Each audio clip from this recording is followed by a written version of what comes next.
Winning Plays is brought to you by FanDuel, the exclusive wagering partner of the CLNS Media Network. All right, Winning Plays back yet again as we enter the NBA dog days of August. My name is Brian Robb, joined by Souichi Terada of Mass Live. We're brought to you here by FanDuel. And Souichi, we did it. We got to August here. The NBA is at as close to a standstill as you're going to see. And you're getting to experience it for the first time in Boston after what was a crazy last two offseasons. How does it feel? How does it feel to have things slow down a little bit?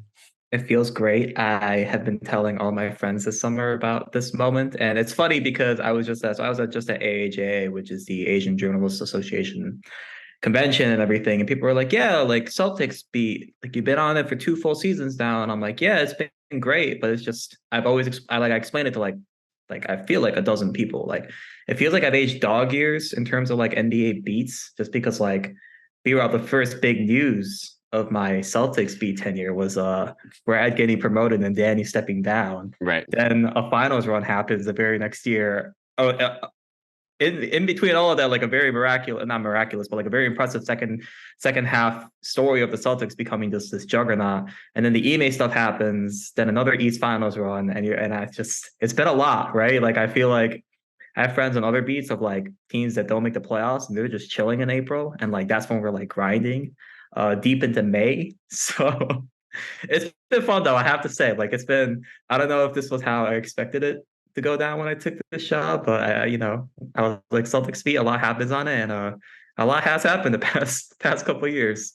It really has. A lot has happened this offseason, but the Celtics luckily got their work done early here, whether it was the Kristaps Porzingis trade, and then obviously last week, Jaylen Brown officially signed his supermax extension. We heard from him at a cool press conference at MIT last week. And we also heard from Joe Mazzulla last week for the first time since the Celtics had made most of their offseason moves. And you had a piece this week. He talked about a bunch of stuff this year, coming up for this year. And you wrote a piece this week at Mass Live about him talking about, the fit with Porzingis and Tatum and Brown this year. So, I mean, I guess initial impressions on that in terms of, Joe's comments and what stood out from you with him talking about that and just, other things he kind of hit on this week.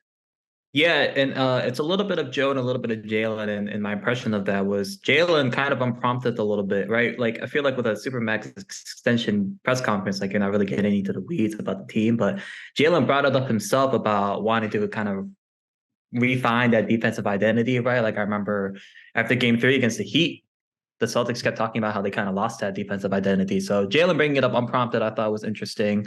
Especially when you consider like Marcus Smart is gone and Grant Williams is gone, right?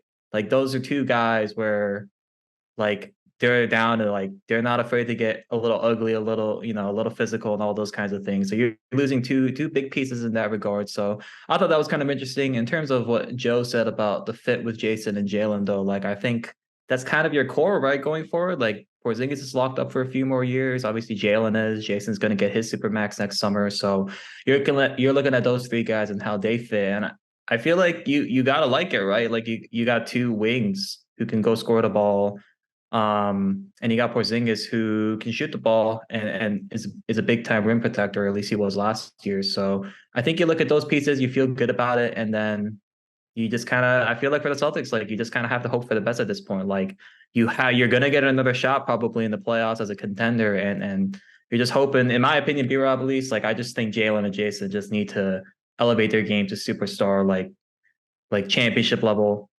play. Right. And like, obviously Jason struggled in the 2022 finals against the Warriors. Like, I just think he just needs to take over like one of these superstars and if you're going to win it all. And I just think that it boils down to that. Like the fit and all that kind of stuff is obviously very interesting to talk about and important to talk about, but at the end of the day, like it comes down to Jason and Jaylen, I think.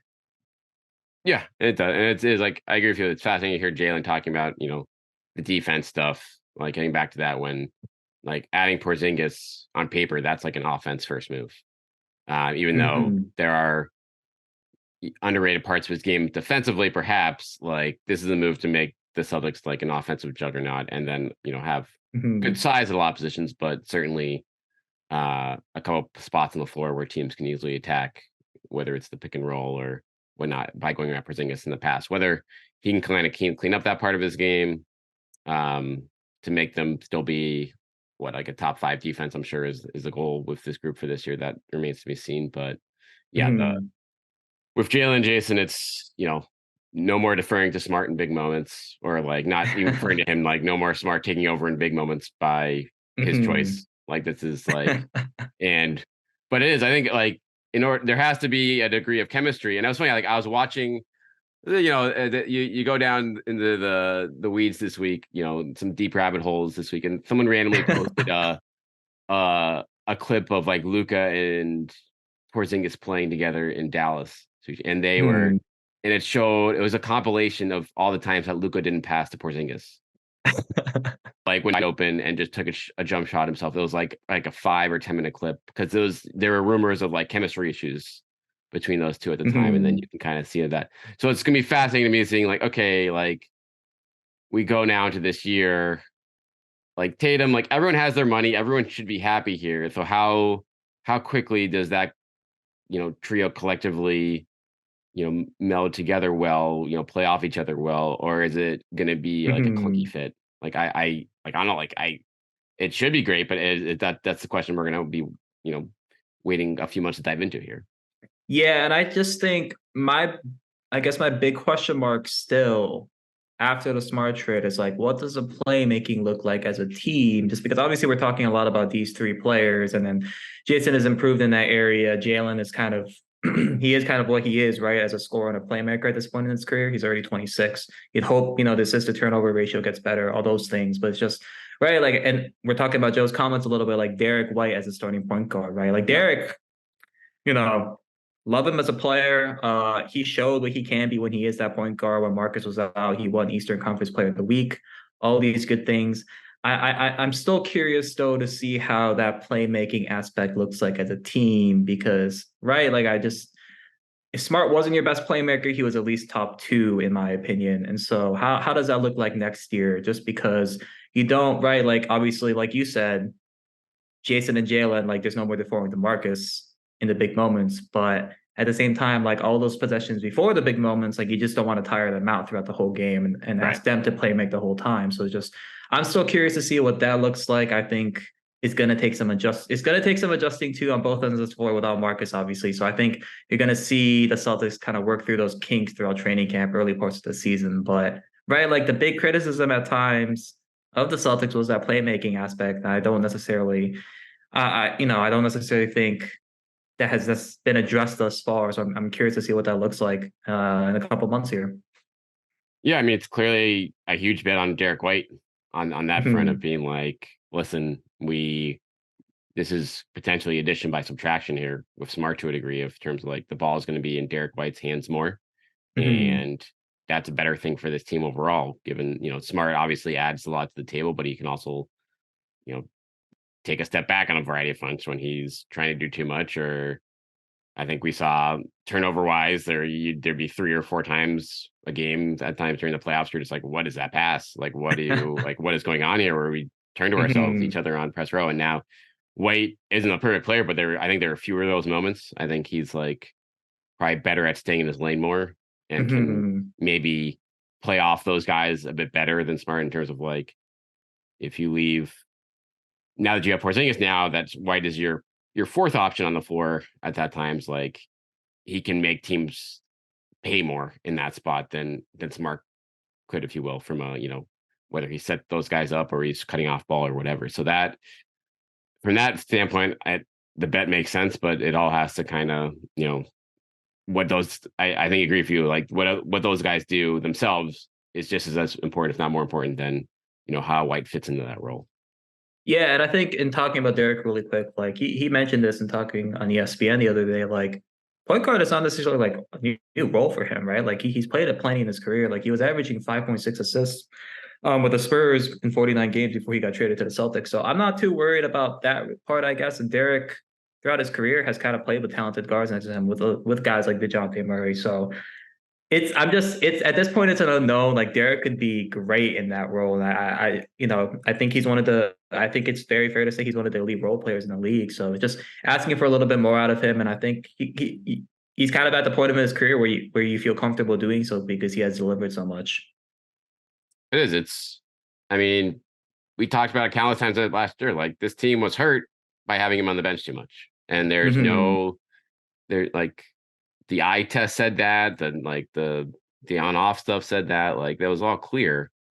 And this, if anything, makes life a lot easier for Joe Mazzulla on that front in terms of managing egos, managing, unclear decisions at times. Like, all right, who am I going to stick with in this game? What's the best combination here? All this stuff should be simpler now. And I don't know. I mean, because we got like Joe was, I mean, if you talk about who has the pressure on them this season, or who has, like, it's great that he has the full summer now to get ready. He's not going to be thrown into the fire as much. I think all that stuff would do well for Joe Mazzulla. But now I think the pressure will be on him even more now, because everything will be a little bit more clear cut. There should be fewer mistakes that he can make from a lineup standpoint. So it'll be more of being like, okay, can he kind of put the pieces of the puzzle together here as far as the system goes, and maybe be a little bit better at adapting, because obviously the window now is more refined than ever, given the money that's been handed out. Yeah, he has like a full assistant coaching staff he can lead on, and it's just right. Like the brain drain from the 2022 finals to the end of the 2023 East finals was just insane when you think about it. So I just think he's in a much better position. And the thing about Derrick and crunch time that I always found funny was there's criticism of that, and he does play a little bit of crunch time in Game 6 of the East finals happened. So Right. sometimes the ball just bounces your way in these karmic ways that are really funny. All right, let's take a break here to hear from our sponsor, FanDuel. Football season is about to kick off, and FanDuel is giving you the chance to win all season long. Because right now, when you bet on a Super Bowl winner, you get bonus bets every time they win in the regular season. So just pick any team to win the Super Bowl, and you'll get bonus bets for every victory. And you can use those bonus bets on spreads, player props, over-unders, and more. So just head over to FanDuel.com/Boston and start earning bonus bets with America's #1 sportsbook. That's FanDuel.com/Boston. It is. It's so. I mean, that play will never be forgotten now, but it's just such like a sidebar to everything that happened now. Whereas opposed if one game goes differently there, then that becomes like an iconic top 5 play in Celtics history, maybe, if they finish off that comeback. But like I said, Derrick White front and center for that part. Probably should have been front and center for a few other times in the playoffs, and now we know he will be. One guy who won't be front and center is Justin Champagne here, who was waived earlier this week. Celtics now have 2 open roster spots, along with a couple unguaranteed spots with Ben and Luke Cornett. Luke, I feel like, is maybe the safest guy in the team right now. In terms of, I don't know.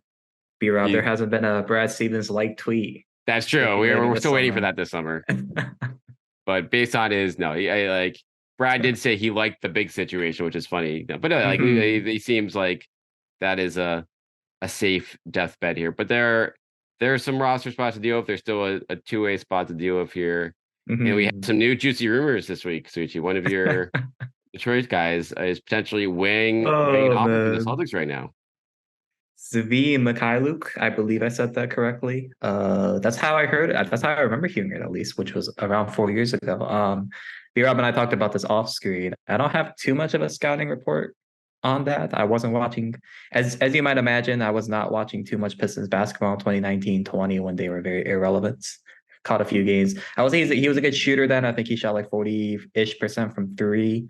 I was actually kind of surprised he was only 26, but yeah, I don't really have much else to add besides the fact that he formerly played for the Lakers, as you mentioned earlier today on MassLive.com, and he's mulling a contract offer, which at least is kind of interesting in as you said, the dog days of summer.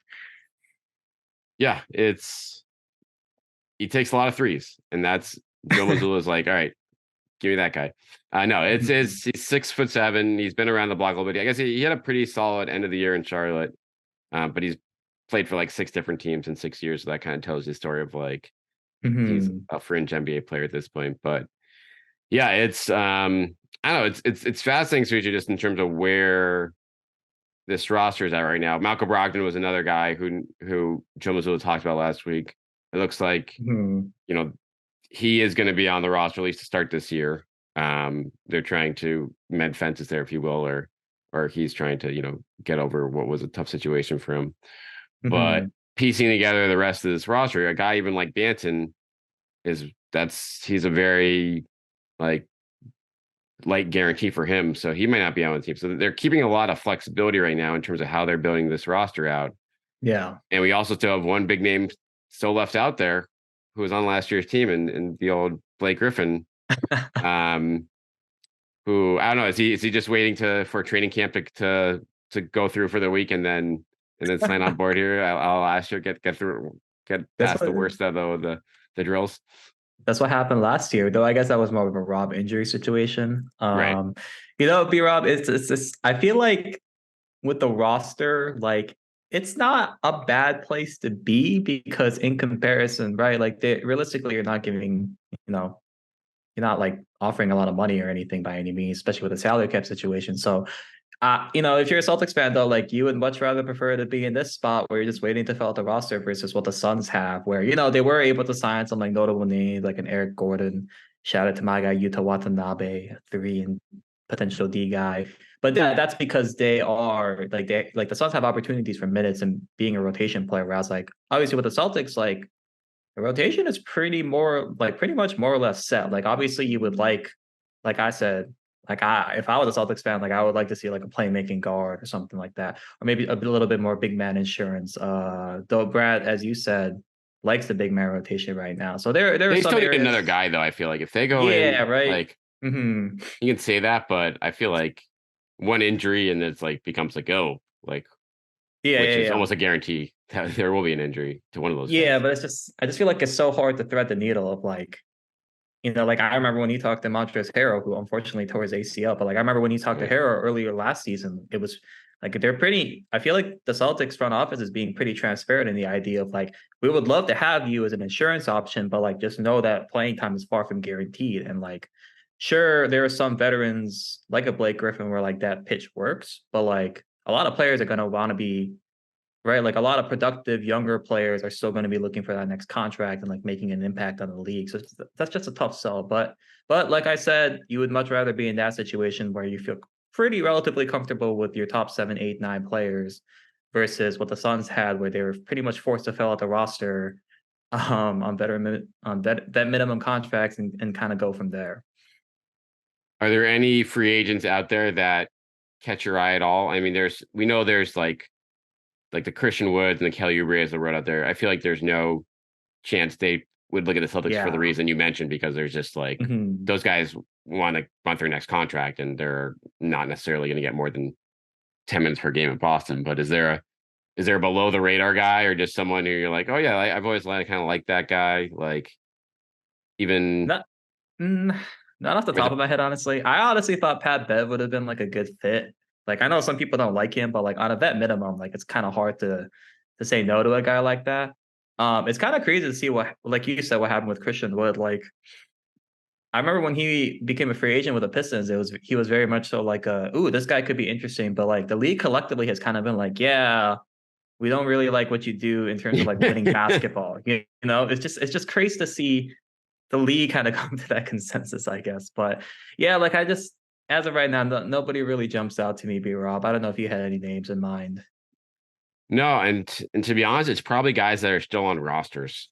Like you look at Yeah. like a couple of teams in the league right now that like OKC are going to have to cut like 4 or 5 guys before by the Mhm. end of the start of the season. The Spurs are going to have to cut like 3 guys right now, or Mhm. trade 3 guys, and so and I think honestly that's probably why a lot of teams are kind of waiting on making any moves right now because it's like all right, all these guys they're out there for a reason, um, and if you're a Celtics, especially if you're like a Celtics that are well into the luxury tax right now, like any signing you make is actually costing the team like Mhm. $10 million when you factor in like the tax penalties.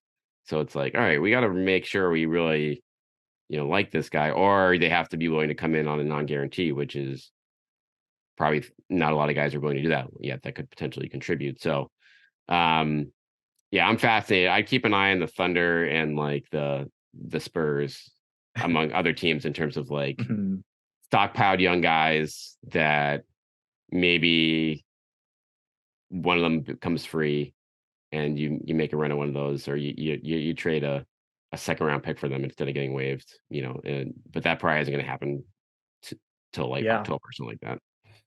Yeah, no, it seems the Celtics, I don't know if they had a choice, but they ended up with the wrong Champagny because Julian Champagny was tearing it up for the Spurs in Summer League. So, yeah, are they twins or are they just brothers? I believe they're twins. I believe they're twin brothers. Yeah, Justin didn't have a great summer league, I feel like, right? Like he didn't really shoot it that well. Yeah, I guess he rebounded decently, but I was kind of like, it was a little underwhelming, I guess, especially for a guy you were hoping, could develop into something a little bit. And, to his credit, like he at least played a few games with the Raptors, two-way guy. So it was I guess I expected to see a little bit more, and I was a little surprised there wasn't more. But it was funny though, B-Rob. I was talking to Will Liu, my twin in Toronto, and then we were talking a little bit. And I was just like, there are a lot of Raptors on this team, like former Raptors, just very randomly, like Delano Banton, Brissett, Champagny, and I was like, what's Brad cooking here? Raptors South, or Raptors, further east. Yeah, that's a good point. I hadn't thought about that. There is like a pretty long list of guys, and then even, I guess Hernan Gomez went the other way. He went up to Toronto after. They're just a little back and forth shuttle between those two teams right now. But yeah, it is. I agree with you on terms of Champagny. Like he just didn't, for a third-year NBA guy, it's like you want to see more from this, especially if he's competing for one of the last spots on the roster at a position that you're going to want some solid depth at. So, yeah. So we'll see. Again, they might fill one of those spots this week. I'm sure they have a few other like feelers out there, contract offers out there for guys to just come into camp and compete for it. But they're certainly keeping their doors open right now, or opportunities open right now as far as keeping the roster flexibility going. All right, let's wrap up with this. Jaylen Brown's massive presser for his supermax extension. What stood out from you from that whole experience? Anything he said, anything the team said about him, and how that's going to kind of turn around to this upcoming season? This is not basketball related, but the MIT Media Lab is pretty cool. Yeah. I didn't realize the security was so good. I met up with a friend after, and she just walked in, and I was like, I'm pretty sure you can't just walk in like it's like a police officer here.